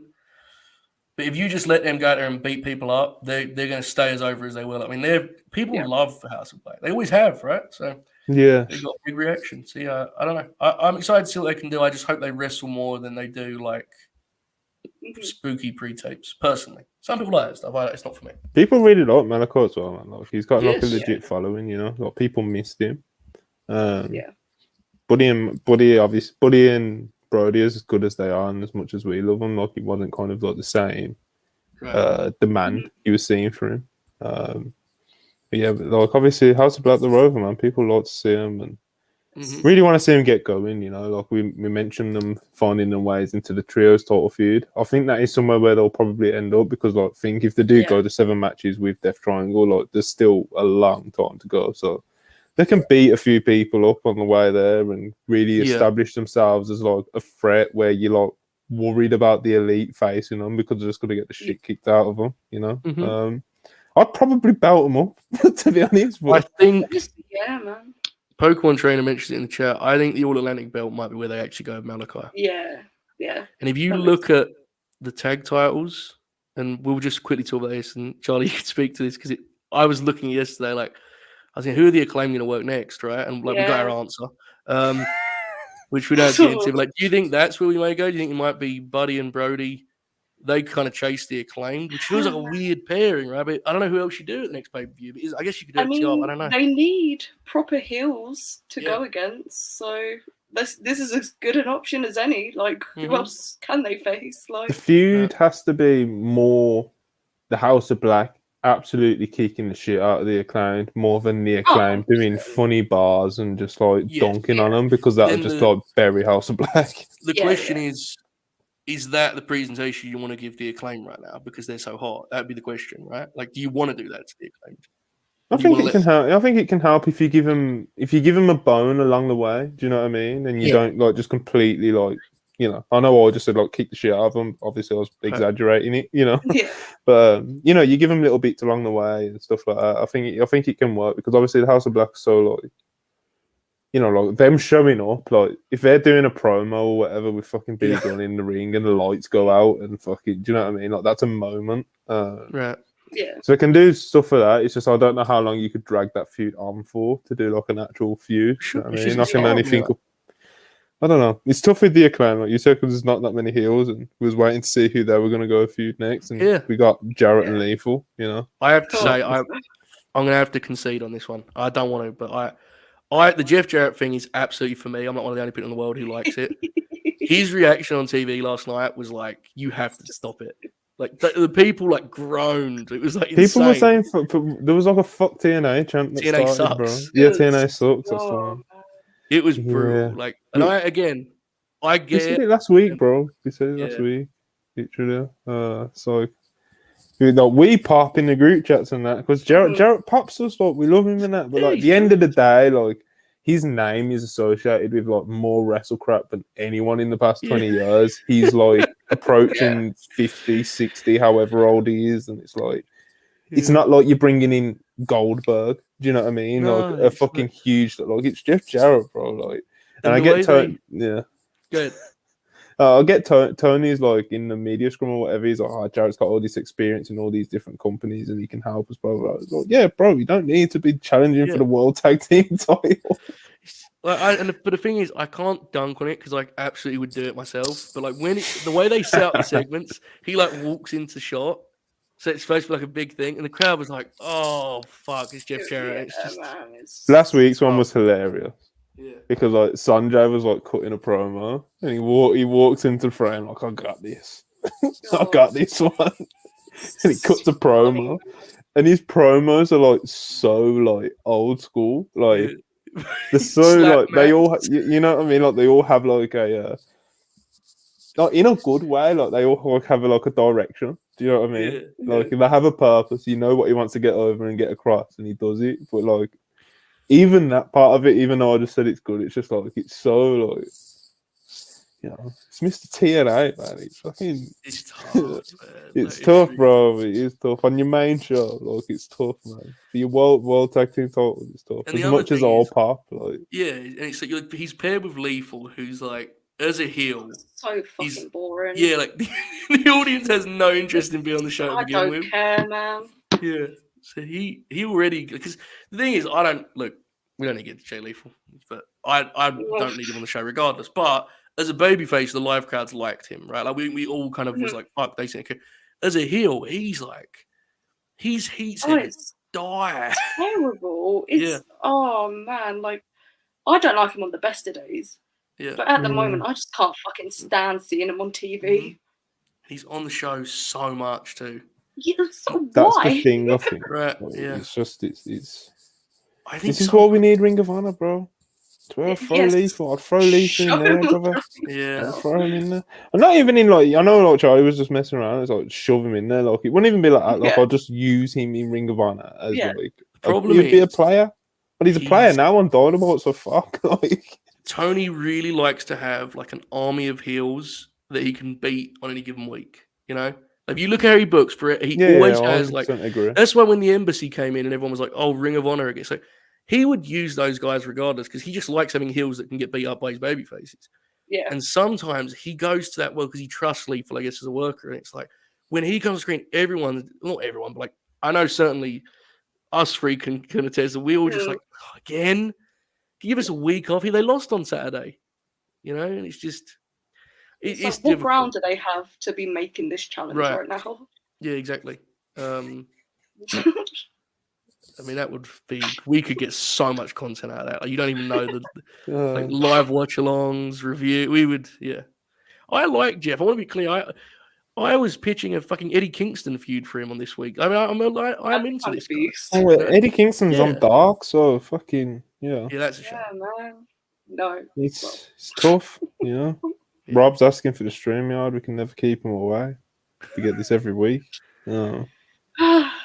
He never volunteers before the podcast. He waits until we get onto like a subject that he wants to talk about, and he'll be like, "Send me the StreamYard." Then he sends it me as a super chat like that as well, so I kind of like can't ignore it, you know. You definitely could. It's layered, you know. It's layered. I mean, we ain't gonna be here too much longer, so it's not gonna hurt getting Robin for 10 minutes or so, I guess, you know, fuck. You know, he's just gonna come over and put over on Purist tomorrow, I bet you. Like a real promoter, you know. Joe, Phil did it whilst I Rob this down. Well, elsewhere on Dynamite, there was a new number one contender crowned. Absolute Ricky Starks. I don't know if we were going to talk about it or not. What I'm feeling dead air. Charlie, have you got anything on Ricky Starks and All Ego Ethan Page? I mean, the right person won. That's about the only thing I can say about this match. Yeah, it wasn't the most exciting, right? I think it's fair to say. What a weird tournament this was. Like, bro, always felt like a prelim thing. Oh, yeah, weird. I just wanted Bandido versus Brian Cage. That's all I wanted. Yeah. Yeah, that was the other problem too. Was when they set the bracket up, you knew that you knew where they were going, right? Because it was the only guys that had any like promo time at all. Yeah, it's the way the shot, the angles and stuff, and the promos with the mission statements, and they were like, "Here's the bracket." It was like, "Well, fucking hell, Tony," you know. Yeah, it was obviously a tournament. The mod design. To be honest, I don't feel like Ethan Page is much more over as a heel, and I don't think Starks is much more over as a babyface as a result of it. Yeah. You know, it's I don't know, man. My AEW tournament opinions never get over pretty well with the AEW fan base, but I just don't think they're very good at all. You know, there's no like feel to them, man. Like they just feel like Dynamite matches and shit. So, you know, it's like if someone has a good run in a tournament, it don't mean shit. Like, you know what I mean? Whereas like in a G1 or a New Japan Cup or something, tournaments that are like really given weight and pump and circumstance and all this sort of stuff, and the film with the actual like killers, do you know what I mean? And the big stars. So like if someone gets far in one of them, like it's a big deal. Do you know what I mean? If a young lion wins one or two matches in, like, you know, it's like it's a big deal. So I don't know, man. I just wish they would look more at that style of tournament. Do you know what I mean? And not really like if you like, I get you want excuses to do matches, but it's like, you know. Come up with a better excuse. Here we go. Few of those guys had any like. I know this doesn't really matter, but so few of them had an actual like reason to be in it too. I know, it's tough. Like, tough. within the logic of the show, why all these people in this bracket is never saying they even. AEW's last All-Star tournament was like the one with like Miro, Bryan, Moxley. The one that Moxley pulled out of, I believe. Yeah, that was when Bryan wrestled Eddie in the yeah. semi-final. That was the last one where I was like, but even that, like, it was great matches and it had the stars in it, so it ticks those two boxes for me. But like I said, it didn't look like the tournament feel. You know what I'm saying? Like the pomp and circumstance, the opening ceremony, that sort of bullshit. You know what I mean? We've got Rob. Rob is in the place. Hello Rob, what's there. good? Hello there. How are you guys doing today? You know. Hello there. I'm not We're showing good, mate. myself We're good, right now. mate. How are you? I'm not showing myself right now because I'm cooked. I'm cooked. So, how are you guys today? You We're cooked. good. Was it a coincidence that you came in when we were being mean about Jeff Jarrett, or was that intentional? We're not doing that with Jeff Jarrett today. We're not doing It's that. like a. Put me in, coach. So, how'd your Thanksgiving been going, Rob? What you been My doing? Thanksgiving was good. I ate a lot. I damn near fell asleep earlier, but then I forgot Joe was going on live, and I forgot to ask you for the stream link. So, but I pulled up because I heard niggas talking shit about Jeff Jarrett, and I had to come in. I had to come and cancel that. I had to come and take that down. He's the greatest. He's the greatest of all time, best in the last 20 years. I don't care what Mike Graham said. He's drawn more dimes than anybody ever has in this business. That's a fucking fact. All those people was not showing up to that. What arena was they in? The Now Arena, right? What arena was that? I don't even know what arena it was. Thank you. They weren't showing up to the Now Arena if double. What is it? JARRET wasn't showing up. That's a fucking fact. Niggas wasn't showing up if Jarrett was not there. So I don't know. Gotta respect it. Yeah. But anyway, who faced him last night? I forgot. Oh yeah.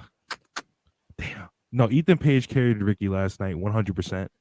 Oh, come on, bro. Ricky Starks doesn't deserve anything. He's a grown man. We're not going to talk about his antics. There just happens to be a tweet. Look at Page. That a tweet that I 100% am. I don't know where I'm at right now. Doesn't matter. 32-year-old man liking tweets about another 38-year-old man being proud of him. I don't know. But anyways, that's not the point. Ethan Page got carried last night. I'm not excited to see Ricky Starks versus MJF. I know MJF is going to carry him like the god he is. And, Ricky Starks should just not be employed. That's all it is. Well, hold on. I think he's pretty good, actually. You like Ricky Starks versus Brian Cage 5 months in a row? You like that? Well, so now you like Ricky Starks versus now Aaron you're just Solo? being spiteful. You like Ricky Starks versus Aaron Solo? You like that match? I loved it. Oh no, I didn't really like it. Oh no, I wasn't a big fan. I don't remember what's fucking spot from that match, but all I know is I didn't like it. I wasn't fucking with it. Yeah, Ricky Starks, he was okay. He's alright. He's good. He's a decent promo. Yeah. I think he sells for the people. He got like one move. Yeah. The tournament wasn't a big, breakout moment for him. The MJF match we'll see, but the tournament wasn't. So back to Jerome. Where is Winter is coming? Does anybody know? Texas. Yeah. Texas. I'll be right back. Yeah. So Okay. Garland, Texas, or something like that. Oh yeah, because All I Manny know was gonna is go, and then he Texas. decided he's not going now. And Have you heard about what I did to Manny last night? What? Oh my goodness. Oh, no. We have to find a clip for this. This was incredible. Manny, we were watching Dynamite together, and of course he did. He started celebrating when Thunder Rosa vacated the women's title. Oh yeah, we haven't even talked about that yet. We haven't. And he's celebrating, and he's doing a victory lap. And I said, I swear, Manny, you were there when she won the belt, and you said that match was good. The cage match with Britt Baker. He said, I thought it sucked. It was boring. I told my cousin it sucked in the building. So he's talking, and I'm like, he's absolutely lying right now. I typed in at Manny the Hooper, Britt Rosa, top tweet. Well, you guys didn't like this match. I thought it was fucking awesome. Reddit he couldn't like fight back. He just conceded and popped it. It was tremendous. Just invented a review of the match that he didn't have. It's fucking Man, he just lies. What a legend. Yo, Dio Loki, $4.99 super chat. AEW needs to copy the pageantry of Stardom and New Japan. Oh yeah, that's literally that's what I'm saying, man. I think we spoke about that last week, yeah. Mm-hmm. And they're kind of things that like could help give you more of an identity opposite WWE. Now WWE tries to have like 20-minute matches on TV every week with Baron Corbin. You know, you can find different things to make yourself stand apart. Presentation's something they can really focus on. Right now, they're very sort of cookie cutter in that regard. You know, it's very, very webby, very generic. Give yourself your own production style and try and find an identity in that sense. And I think borrowing from Japan is very logical, right? Because everyone has nothing but praise. It's like cheating. Yeah, exactly. Well, it's and you know WWE won't do that too. Yeah, exactly. Yeah, that's definitely something to that. I agree. Yeah. What else happened? Well, there is something else that I wanted to get to. I'm trying to think of it now. Jake Hager? That's MJF. Monty, do you want to review that? Someone briefly brought it up, man. Monty, do I want Jake to talk Hager. about Jake Hager? Oh, bro, I thought the match sucked. What did you give it in the old Wrestle Pure Star rating? We're not rating that this week, bro. Come on. What do you mean you're not rating? It was a title match. Yeah, I used to think like that, bro. Until you look at a list and you're like, shit. Like, what did you give it then? Seriously, in your own little. Okay, if I had to rate that, I'd give it like 2.25. Wow. I'm not gonna lie, the hat stuff pops me. I think it's fucking comical. Yeah, him selling for the hat like falling off his head is very funny to me. I'm not like, the commentary calls. It's just like maybe the hat is magic. Like he lost the hat and he fucked up. It's like, man. There was one point where like Orange had it and 2.0 like run at him like he was like a fucking kid, like he was Home Alone or something. You know? What happened? I thought it was fun. It's just... What are we talking about? I'm sorry. Hager Cassidy. You're talking about Jake Hager and his hat carrying Orange Cat. No, I can't even make that joke. Don't. We're not getting this far. OC is incredible. I've got to listen to Manny try and slander him. I'm not having you do it too. Yeah. No, I like OC. I can't even count. Manny gets like animated when Orange comes out. Like, he starts like yelling and stuff, you know. His tweets. Not a real wrestler, and this fraud, and this. What the fuck are we doing? when OC beat Shibata, yo, that shit was so funny. He said, "Alright, yo, fuck this shit, yo, I'm done." Like AEW's dead. Yeah, that's when he done the whole Fed gimmick. Gunter and Ray, he was like, "Y'all ready for Gunther and Ray this Friday?" He probably didn't watch real wrestling. when it came out that Ospreay almost wrestled Andrade at Forbidden Door, and Manny went to WWE 2K to recreate it and was like, "The match we should have got." I was like, "Man, this is heavy for him." And then it was like, that would have been beast though. Yeah, and then Orange match was great, man. It was awesome. And then it was like, that was incredible. I mean, for my flavour, it was definitely very good. I wasn't as high as everyone else, but it's definitely very, very good, very good. But when you put that Andrade match in front of me, that's pornographic. I thought he was going to get Ospreay and Andrade, and then he got Ospreay and OC, and he was like, "You know what? I don't think AEW is for me anymore." He tweets that like once a week. It's fucking incredible. That's the beauty of it, you know. Yeah. He's so like, it means nothing when he says anything. You know? And people still bite on the tweets. He did a great so nasty. On Worldwide, he was like, he's talking about Ortiz and he's putting him over, and he goes, "You know, he's shown us that in recent months that Santana just hasn't." And we all looked at him like, granted, he tore his knee. You've never even seen a picture of the dude, and man, he's kicking the shit out of him. It's so nasty. We got a £5 super chat. Darren Walker, appreciate you always. What's your guys' view on Jamie Hayter in the next feud? Will it be Britt straight away or someone else, and Rosa relinquish the title? The right decision? Yeah, I think Rosa relinquishing is the right decision. We were talking about it the past couple of weeks, really, where ever since she done that interview where she was saying she hopes it's January, but she can't be sure. It's like, come on, like, why has she still got the belt then? Like, and I like Rosa, and I know she's had the shit kicked out of her recently, all like politics or whatnot, whatever. But even still, I would have took the belt off her because you've got like it's been too long, man. Like, and I get the point of view that people have brought up. Like, while Punk was out of action for like 2 months and he kept the belt. Like, I get it, but like you knew when he was coming back. Do you know what I mean? Like, you knew exactly when his timeline was going to come back, and you knew it was going to be tight, but you knew there was a good chance he was going to make that pay-per-view, and he did. So it's just different. Like, when you don't know the timelines and stuff, and even when it's far away, it's just kind of like, come on. But as for Jamie's next feud, I'd assume that she feuds someone else first, and then Britt Baker kind of shows a bit of a ratty side. Do you know what I mean? And then it spills over into Britt and Jamie eventually. Do we assume feuding. that's Revolution? Because Revolution's March, so you got a lot. Yeah. You got time, I think Yeah. Yeah. All I know is whatever they do is gonna be gas as long as Thunder Rosa not in it. Then I'm fine. As long as Thunder Rosa not in it, I'm Well, good. she's not Team gonna be, DMD okay. all the way, baby. Team DMD. We up. The We way up, the boy. way Baker is a babyface herself with the online Yeah, community and she's Rosa's pushed absence herself is like again. one of the Hey, greatest like Hey, pieces of art. Rosa, go pick up your Like, bathroom stall. It's unfortunate.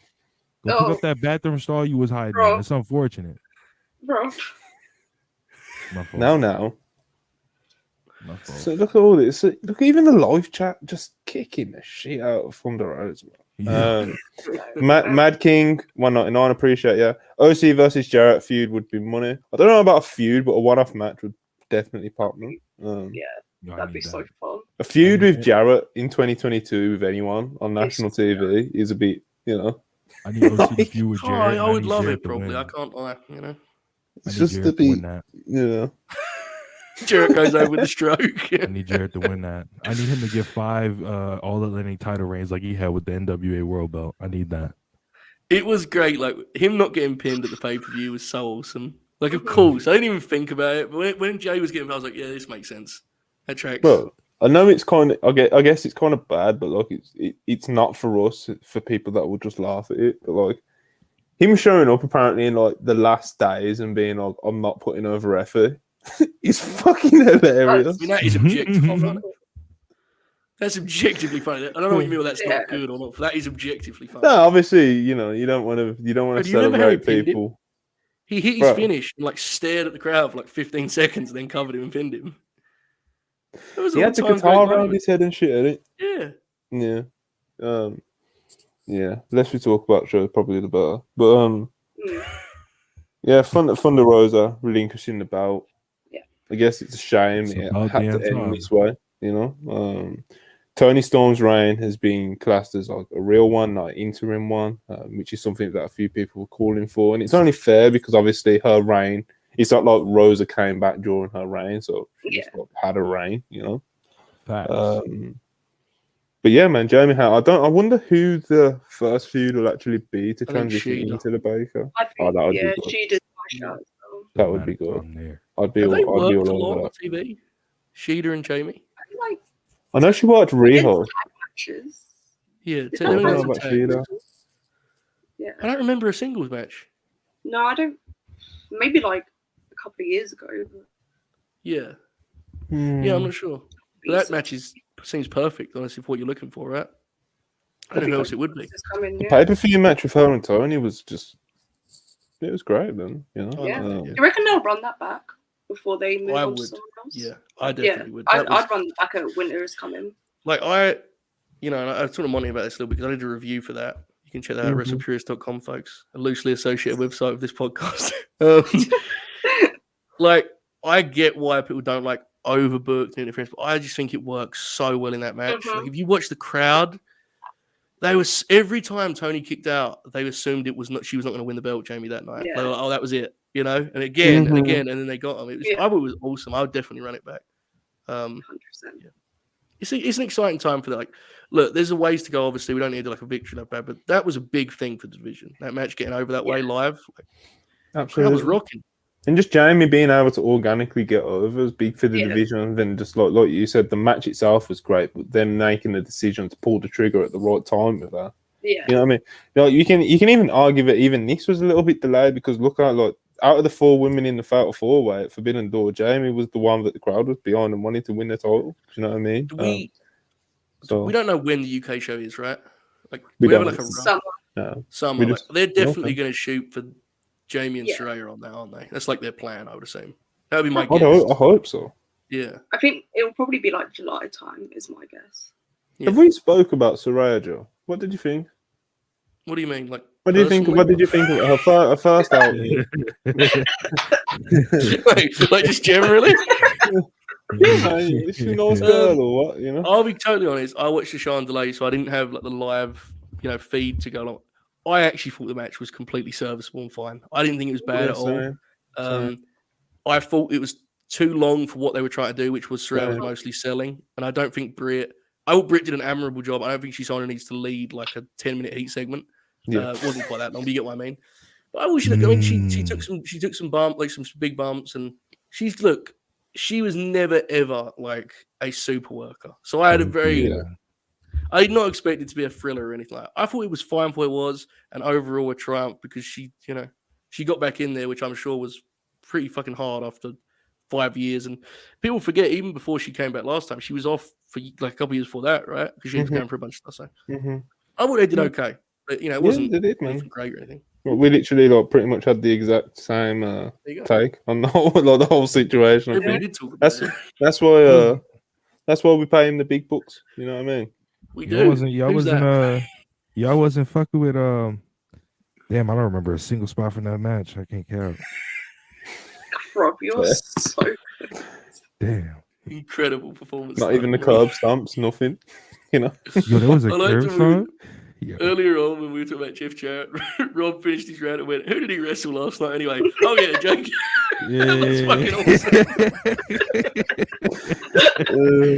Yeah, bro. Yeah, we're pros around here, man. We're pros. Yeah, Pros. it's fun. But yeah, man. Jamie, she brought it home. Just like the England football team's gonna. Oh, bro, I can't be asked for us to fucking get beat tomorrow. Like, I just can't. Oh, it's gonna be so nasty. You know what it is? It's like, because if we win, I'm not even gonna have the victory laps because what's the point? Y'all talking about Just US 'cause versus we're England, right? Yeah, but Yeah. if we lose, I I'm know gonna the get whole group chat's just gonna kick the shit out Yeah. of me. I'm gonna Like, get so nasty. it won't be Jamie. It won't be leaving. any of the others. It's gonna be mad. Listen, I'm gonna get so nasty. I'm gonna get so patriotic. It's gonna get crazy. I'm gonna just get gonna the log out of I'm Twitter. gonna get the if we Herschel lose. Walker profile picture. I'm gonna get his best Oh. quotes. It's gonna get nasty. Um, It's gonna get crazy tomorrow if we win. Rob, I'm blocking your number. We're not doing this. This is crazy. Not I'm gonna be like WWE fans in the 2000s. USA. I don't know what the fuck going on. Those WWE crowds were wilding. Wild times. Yo, I remember. Wild times. I remember. It was Chris Benoit and Edge versus La Resistance, and they were chanting USA, and every single one of them was from Canada.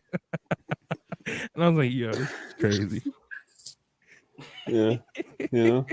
A different time. But then Need that to come back, unfortunately. we got young Jamie, our head writer. He's supporting Uruguay in this World Cup. It's pretty shameless, to be honest. Yeah. Good on him, Shameless I is guess. the word you chose there. It is. Oh, it's your call, bro. I don't know. You know, he's a Liverpool fan. They've got Darwin Nunes, so he's Ew. supporting Uruguay. That's the story behind it. I think it's shameless. Yeah, so I agree now. I've changed my mind. Yeah, It's a little bit that is dramatic pretty when you first said it, shameless. but Jamie, what are you doing? Come on, Jamie. You know, Fucking better than this. isn't that a thing though? Like Liverpool fans don't fuck with the England national team. That's like a thing, right? It's like an established. I'm pretty sure it's a real thing. I Jamie don't know, tells me- to be honest. I don't. Jamie pretty will sure. know. Jamie, let us know. I'm confident. I of don't pay this. attention to them. You're the smart person here. Yeah. I was a smart True. person here. My fault. I was off mute. My fault. You see how he tries to blend the mute. Like he knew he wasn't on mute, bro. Like I knew damn well I wasn't on mute makes it sound so much worse. Like Scout's not it English. was an accident. Wow. Yeah, that's Go the fuck thing. yourself. Yo, it gets so over on Fridays. Yo, everybody's in like Showtime Spurs. Scouse, not English. That's alluding to Liverpool stuff. Dong. Yeah. No, weren't we talking about like British rappers in the group chat the other day? And I think it was Hangman called the Jamaican like accent like patois. He called it British or English or something Bro, like that. Hangman tries to send messages. You know, like when Joe, you'll know this, I assume, from like a Crosby or a Shoot or something. And they'll try to type something in they'll try to talk like an English person. They'll be like, in it, bruv. It's a mad thing. You know what I mean? And Hangman will do that, bro. But he'll be like, what the bomber claw? This is and it's like, bro, yeah, bomber claw. He started putting patois all in the middle of it. And me and Monty are just looking at each other like, hey man, that's not British slang, bro. How it works. Yeah. Fucking God. Yeah, man. Let's get out of here, though, man. anyway, is there anything? Literally everything we wanted to talk about, we covered. I think. Pretty much everything. Job even snuck in Hager and Cassidy, which I thought was pretty spiteful, to be honest. Good match. I liked it. Good TV, you know. Y'all heard them fuck CM Punk chants in Chicago? We did. Yes, we did talk about this. Yeah. You were late. We did. Yeah. It was like They know. This was my. No, I can't say that because I'm from Louisiana. Never mind. But I say this was my niggas from O Block, but I can't say that. Never mind. We not. But yo, we got anything we want to plug before we get out of here? Yes. Yeah. Go on, Joe. We'll go around. This is just the first pod for me because Monty double booked me. As I said, I heard it pays well. We'll find out later. In an hour and 10 minutes, I am on with the Late Night Green guys. LateNightGreen.com. You can hang out with us and we'll talk about the exact same things you talked about here. So if you really enjoyed this, you're in for a treat over there. We're just talking about the same exact things. Maybe there'll be more Jake Hager talk. Maybe there'll be more Jeff Jarrett talk. Only one way to find out. LateNightGreen.com, folks. There you go. Charlie, anything you want to plug? No, just follow me on Twitter. I talk about wrestling a lot there as well. Yeah, just follow the @ on the screen for Charlie. Yes. Rob, you want to plug on Purist tomorrow? Best wrestling podcast on the website comes on tomorrow. Best wrestling podcast out there. Y'all not getting nothing better. What are y'all getting? Y'all getting what's that one show called? What's that Tuesday show? With something? It don't matter. Y'all not getting what we got on Fridays. On Fridays, Purist every week, 6 p.m. ET on God. We out here. Yeah, man. Purist tomorrow. Rob soundboard is crazy. Yeah, man. Purist tomorrow. Check out Impact Wrestling Night, by the way. Jesus Christ. Rob, shut up. Relax. Slow down. We have a image up. We have limits, Anyway, like the video, people. Please subscribe if you haven't subscribed already. We haven't plugged likes at all, so if you are still watching, the 70 people in here, if you're logged into your YouTube account, please give us a like. When we finish uploading this and the stream ends, please leave us a comment. Like I said, if you're not subscribed already, please do that. And this has been the Dynamite review / just talking. The British invasion on Thanksgiving. We got one last super chat. Darren Walker, £2. When's the Diva Pod back with Anna? Possibly next week. Charlie, you know more than that. I think we're doing a show this week. I don't know when Israel's back from holiday, so it all depends on that. I think probably next week. Next weekend. We got you. All right, Regal, Robbie Impact, Happy Turkey Day. That's a fact. Hey, I need 100 likes. 100 likes by the afternoon tomorrow. No Unpurist Pod episode. I'm lying. We still gonna be here. It don't matter. You didn't even breathe between those. You just dropped no resistance at all. Please do like and subscribe. It means a lot. We're trying to get to 2,100 subscribers. I think we're like 5 or 7 away or something like that. So try to get that up. Remember, hit the like button, subscribe, all that good stuff. This has been the Wrestle Purist podcast number 55. Purist tomorrow. Peace.